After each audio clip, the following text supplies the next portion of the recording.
shout out for the Reds. First time natin mag-change oil sa ating Panarea. Change gear oil na din habang bakasyon. Maximize natin. Let's go!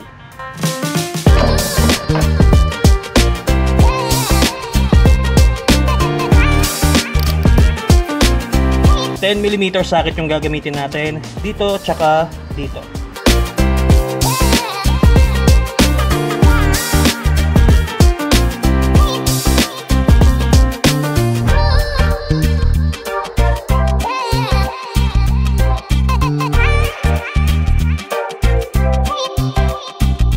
Guys, for today's video, hindi tayo makapag-ride. Sobrang init.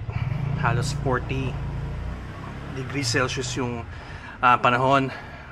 Kaya ang gagawin natin ngayong holiday is magdi-DIY tayo. First time natin mag-change oil sa ating Panarea. Change gear oil na din habang bakasyon. Maximize natin. Let's go! Ang mga kailangan natin para sa DIY change oil na to, syempre ang langis, ang gear oil, mga tools, pangsalo ng engine at gear oil, embudo, tissue, at syempre dahil mainit ngayon, mini fan at halo-halo. Ayun na nga, hindi pa tayo nagsisimula, pawisan na tayo agad, so pasensya na kung pawis yung itsura natin for today's video guys. Mainit talaga yung panahon eh, wala tayong magagawa dyan. So una natin gagawin, change oil muna. Guys, ito yung takip nung lagayan ng engine oil. Tapos guys, dito naman sa baba, ito yung tornilyo na to. Diyan natin papalabasin yung engine oil gamit ang size 17 na socket. Siyempre for safety, talagay natin to guys para hindi messy, hopefully.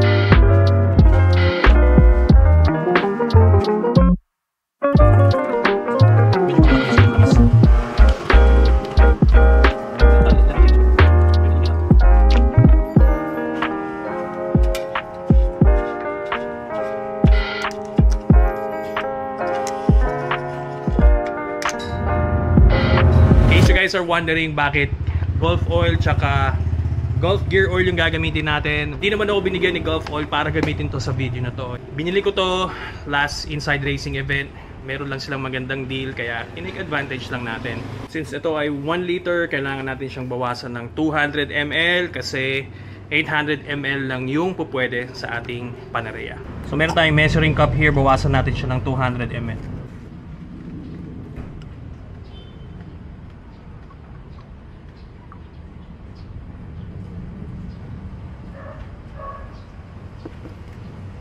Pagkatapos natin mag-drain ng langis, punasan lang natin yung area na to. Tapos balik na natin yung tornilyo.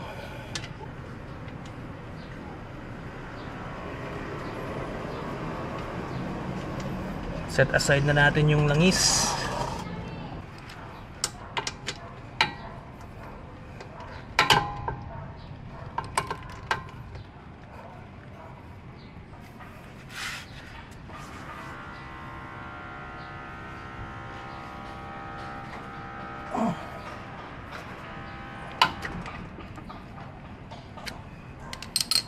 After nun guys, lagay na natin yung embudo.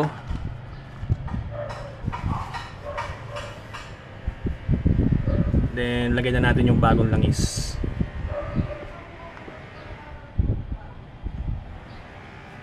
Personally guys, lagi kong ginagamit ang fully synthetic sa aking mga motor, mapa sa Panarea man yan. Sa Kymco Exciting din, ganoon din.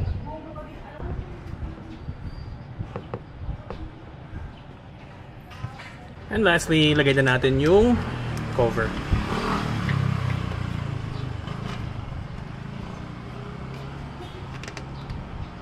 So syempre guys, dahil may itong panahon, halo-halo brake muna.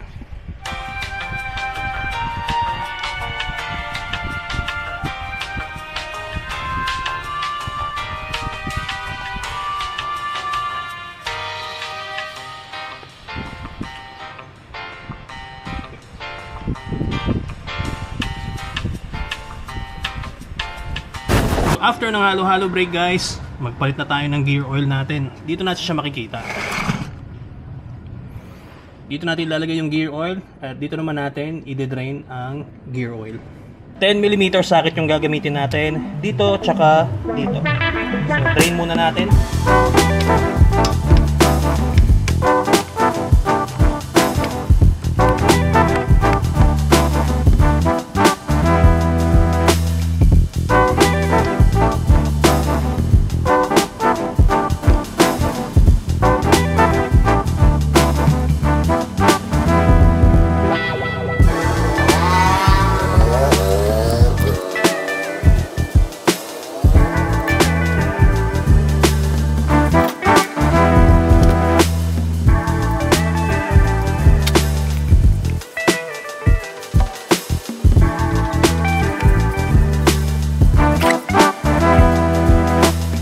Okay sana guys kung meron tayo ng parang hangin para maboblow pa natin yung mga natirang engine oil tsaka gear oil, pero DIY lang tayo. Kung ano yun lang yung kaya natin, yun lang yung gagawin natin.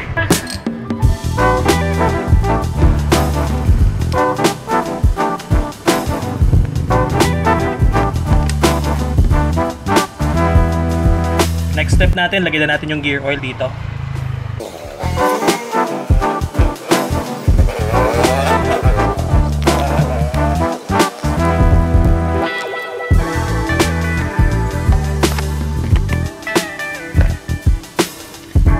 Finally, sarado na natin.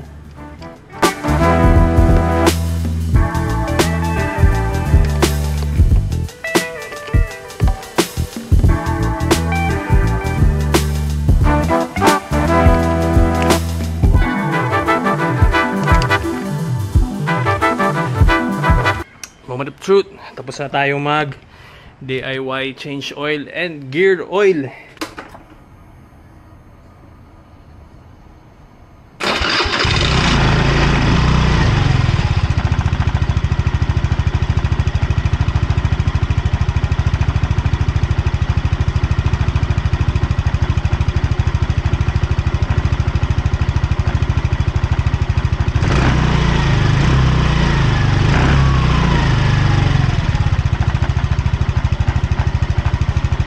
Okay guys, so far so good. I think it's a success. Very proud of myself. Nagawa na natin finally yung DIY change oil and gear oil. Small thing lang naman, malit na bagay, pero alam mo yun, happy ako nagawa ko siya mag-isa. Overall, mga 1 hour din natin siya ginawa. So hindi pa tayo bihasa kasi kaya medyo matagal natin siyang gawin. Init. So if you guys enjoyed this video, hit the like and subscribe button. Till next video na lang guys. Wala mo ng ride, sobrang init eh.